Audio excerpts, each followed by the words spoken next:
오늘은 맥도날드를 세계적 브랜드로 키운 레이 크록의 이야기 속에서 성공보다 더 어려운 한 가지 질문을 함께 생각해 보겠습니다. 앞으로 더 크게 가기 위해 때로는 막대한 비용을 치르고라도 관계를 정리해야 하는가? 이 질문 앞에서 레이 크록은 망설였지만 결국 누구보다 과감한 선택을 내렸습니다. 그리고 그 선택은 맥도날드의 역사를 완전히 바꿔놓았습니다.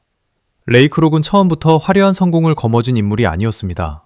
그는 어린 시절부터 학교보다 일을 더 좋아했고 여러 직업을 전전했습니다. 젊은 시절에는 피아노를 연주했고 종이컵을 팔았고 부동산 관련 일도 했습니다.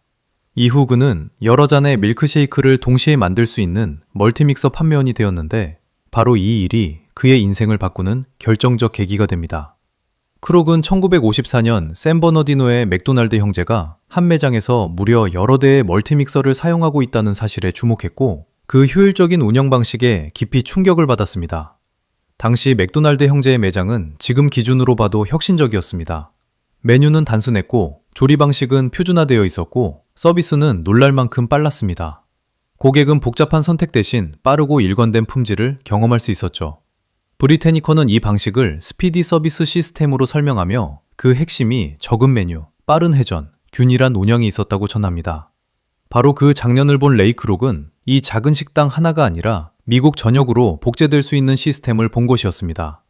그리고 여기서부터 대부분의 사람들이 놓치는 진짜 레이 크록의 강점이 드러납니다. 그는 단순히 좋은 햄버거 가게를 본 것이 아니라 확장 가능한 운영 모델을 보았습니다. 1955년 그는 일리노이주 디플레인스에 자신의 첫 맥도날드 프랜차이즈를 열었고 이 시점부터 맥도날드 시스템즈가 본격적으로 움직이기 시작합니다. 이 첫 매장은 1955년 4월 문을 열었고 이후 회사는 빠르게 체계를 갖추며 성장 기반을 마련했습니다. 하지만 매장을 연다고 해서 곧바로 제국이 만들어지는 것은 아니었습니다. 레이 크록은 무엇보다 일관성에 집착했습니다. 어느 매장에 가도 같은 맛, 같은 속도, 같은 청결을 유지해야 한다고 믿었죠. 이 철학은 훗날 QSC&V, 즉 품질, 서비스, 청결, 가치라는 원칙으로 정리됩니다. 그는 단순히 햄버거를 파는 것이 아니라 고객이 어디서나 같은 경험을 하게 만드는 시스템을 만들고 있었던 것입니다. 그런데 바로 그 시점에 가장 큰 장애물이 나타납니다. 문제는 경쟁사가 아니라 오히려 함께 가고 있던 파트너십 그 자체였습니다. 레이 크록은 사업을 더 크게 키우고 싶었지만 기존 계약 구조 안에서는 중요한 결정마다 제약을 받을 수밖에 없었습니다. 그리고 결국 그는 맥도날드 형제로부터 사업 권리를 완전히 사들이는 길을 검토하게 됩니다. 그는 이 순간을 단순한 돈의 문제가 아니라 자유와 속도를 사는 결정으로 해석하고 있습니다. 실제로 맥도날드 공식 연역과 브리테니커는 레이 크록이 1961년 맥도날드 형제로부터 회사를 270만 달러에 인수했다고 기록합니다. 이 액수는 당시로서는 결코 가벼운 금액이 아니었습니다. 더 중요한 것은 그 돈이 단순한 지분 매입 비용이 아니라는 점입니다.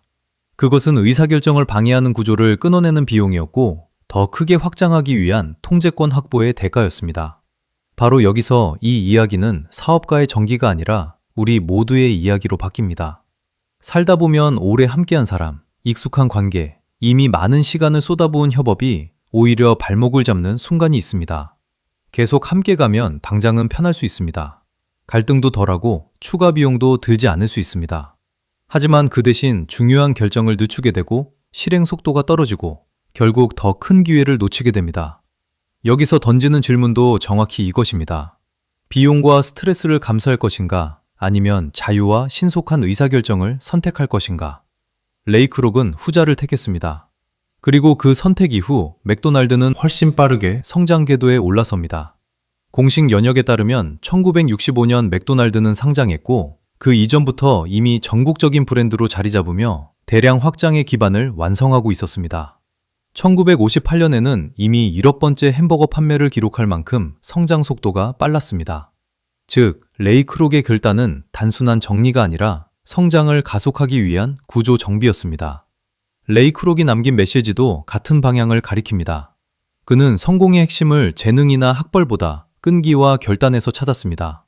널리 알려진 그의 문장은 재능도, 천재성도, 교육도 끈기를 대신할 수 없다는 뜻으로 요약됩니다.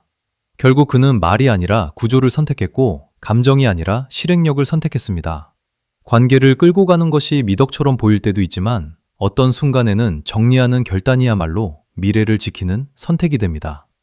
우리는 흔히 성공한 사람들의 화려한 결과만 봅니다.